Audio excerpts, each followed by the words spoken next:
नमस्कार, मैं संदीप तिवारी। आप देख रहे हैं अमर उजाला। मध्य प्रदेश में नया शिक्षण सत्र शुरू हो गया है, स्कूलें शुरू हो गई हैं, बच्चे स्कूल जाने लगे हैं, लेकिन जो शिक्षक हैं उनकी परेशानी बढ़ गई है। आपको बता दें कि पारदर्शिता लाने के लिए शिक्षकों की नियमित अटेंडेंस को लेकर ई अटेंडेंस प्रणाली शुरू की गई है, जिसके में खामियां आ रही हैं, त्रुटियां आ रही हैं, जिस वजह से जो शिक्षक हैं वो परेशान हो रहे हैं। सबसे ज़्यादा नियमित शिक्षक और अति शिक्षक दोनों परेशान हो रहे हैं। जहाँ नियमित शिक्षकों का आरोप है कि कई बार जो तकनीकी गड़बड़ी हो उसके कारण जो अटेंडेंस है, अभी एक हाल ही में एक मामला आया कि जिसमें जो तकनीकी गड़बड़ी के कारण शिक्षक स्कूल में दिखाई दे रहा है, स्कूल के सामने खड़ा है, पीछे स्कूल दिख रही है, लेकिन जो समस्या है वो मतलब उसमें ऐसा बताया जा रहा है, उसमें जो लिख के आ रहा है, जो नोटिफिकेशन आ रहा है, उसमें बताया जा रहा है कि आप वहाँ से करीब 2 किलोमीटर दूर हो। इस वजह से अब उनकी जो अटेंडेंस है नहीं लग पा रही। इस वजह से लगातार 2 दिन लगातार इस तरह की परेशानी आई। इस वजह से लगातार शिक्षक परेशान हो रहे हैं। तो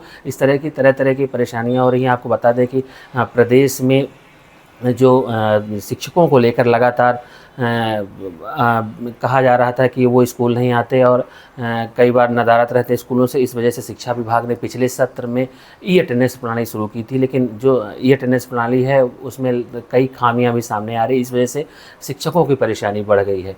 अब अति शिक्षकों का आरोप है कि उनकी पिछले सत्र में कई अटेंडेंस की वजह से, जो अटेंडेंस में परेशानियाँ आई उस वजह से उनकी सैलरी रुकी हुई है। वो लगातार इसको लेकर विरोध भी कर रहे हैं। कई बार वो विरोध भी दर्ज करा चुके हैं, कई बार शिकायत भी कर चुके हैं, लेकिन उनकी सुनवाई नहीं हो रही।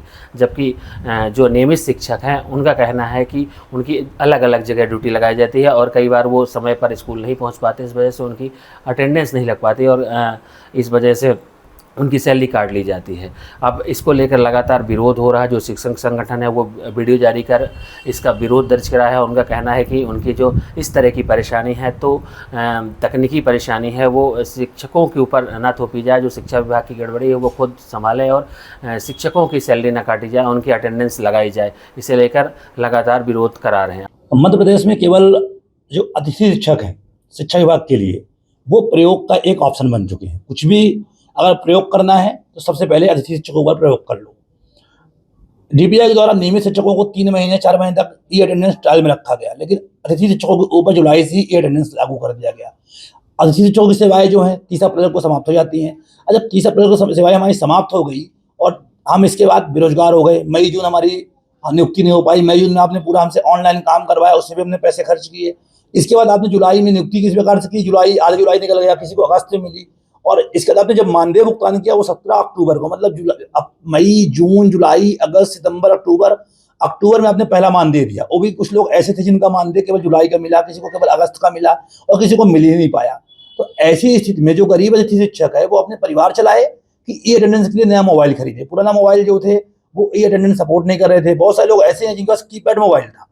जब उन्हें पहला मानदेय मिला या उन्होंने कैसे कहीं से कर्ज लेकर के उन्होंने अटेंडेंस लगाना शुरू किया। और केवल मध्य प्रदेश में अतिथि शिक्षक ही ऐसा वर्ग है जिसने पूरे 100% अक्टूबर के बाद से ई अटेंडेंस लगाया है। और उनका, क्योंकि इनका मानदेय भुगतान भी अक्टूबर के बाद पूरा ई अटेंडेंस से किया गया है। तो मेरा आग्रह यही है कि अगर आपने नियमित शिक्षकों का पेमेंट कर दिया तो अतिथि शिक्षकों का पेमेंट भी आप लोग ऑफलाइन के आधार पे मानवता के नाम पे, जिन लोगों को बचा हुआ है, वैसे बहुत सारे लोग हैं नहीं, लगभग लोगों ने ई अटेंडेंस लगाई हुई है। 2-4% लोग ऐसे हैं जिनका मानदेय रुका हुआ है, तो उनका मानदेय भुगतान होना चाहिए, नहीं तो हम लोग फिर आंदोलन के लिए बाध्य होंगे। 9 जून को एक लोक शिक्षण संचालनालय से एक शिक्षक विभाग में एक आदेश जारी हुआ है, जिसके तहत अब ई अटेंडेंस नहीं लगाए जाने पर संबंधित शिक्षकों को उस दिन का वेतन नहीं मिलेगा, यानी उनके बिना ई अटेंडेंस के उनका वेतन का भुगतान नहीं होगा। इस संबंध में मैं शासन का ध्यान आकर्षित कराना चाहता हूं कि ई अटेंडेंस के लिए जो ऐप है उसमें कई विभिन्न प्रकार की तकनीकी समस्याओं के चलते शिक्षक जो है ई अटेंडेंस लगा नहीं पा रहा है। स्कूल में पहुंचने के बाद भी ऐप में तकनीकी त्रुटि आ रही हैं, जिसके कारण वो स्कूल परिसर में होते हुए भी उसको 2 किलोमीटर दूर दर्शाया जा रहा है, जिसके कारण से इन तकनीकी समस्याओं के कारण से ई अटेंडेंस शिक्षक नहीं लगा पा रहा है और जिसका खामियाजा अगर उनको भुगतना पड़ सकता है। ऐसे में हमारा शासन और माननीय शिक्षा मंत्री जी और हमारे समस्त शिक्षा विभाग के वरिष्ठ अधिकारियों से अनुरोध है कि तकनीकी समस्या के कारण अगर कोई शिक्षक ई अटेंडेंस से वंचित होता है तो उस पर इस प्रकार का आदेश वेतन ना करने का आदेश जो है न्याय संगत नहीं है। तो मेरा पुनः सभी से मेरा अधिकारियों से अनुरोध है कि जो ई अटेंडेंस में वेतन के लिए जो अनिवार्यता की गई है वो ना की जाए, क्योंकि कई बार शिक्षक उपस्थित होने के बाद भी वो तकनीकी समस्याओं के कारण ई अटेंडेंस नहीं लगा पा रहा है। इसलिए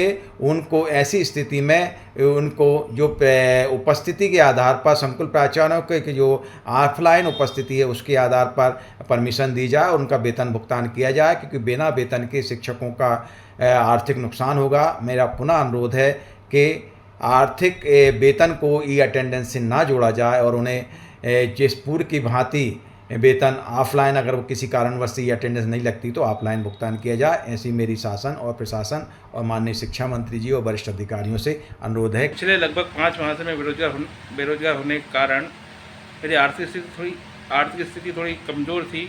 मुझे जुलाई माह का मानदेय भी काफ़ी विलम्ब से मिला। इस कारण से मैं मानदेय न मिलने के कारण मोबाइल फ़ोन खरीदने में असमर्थ रहा। मोबाइल उपलब्ध न होने के कारण मैं ये अटेंडेंस दर्ज नहीं कर पाया, जबकि मैं नियमित रूप से विद्यालय में उपस्थित होकर शिक्षण कार्य करता रहा। मेरी ऑफलाइन उपस्थिति विद्यालय में दर्ज है, किंतु केवल तकनीकी एवं संसाधनों की कमी के कारण अटेंडेंस दर्ज नहीं कर सका। इसी वजह से मेरे सितंबर और अक्टूबर माह का मानदेय जो है आज तक रुका हुआ है। मैं शासन एवं शिक्षा विभाग से विनम्र अनुरोध करूंगा कि मेरी वास्तविक उपस्थिति एवं परिस्थिति को ध्यान में रखते हुए सितंबर माह का रुका हुआ मानदेय शीघ्र भुगतान किया जाए। साथ ही जिन अतिथि शिक्षकों की उपस्थिति ऑफलाइन अभिलेखों में दर्ज है उनको मानदेय केवल ई अटेंडेंस की तकनीकी समस्या के कारण नया रोका जाए। आपके राज्य की खबरें, आपके शहर की खबरें सबसे पहले जानने के लिए देखते रहें अमर उजाला। चैनल को सब्सक्राइब जरूर कर लें और पाएं हर अपडेट।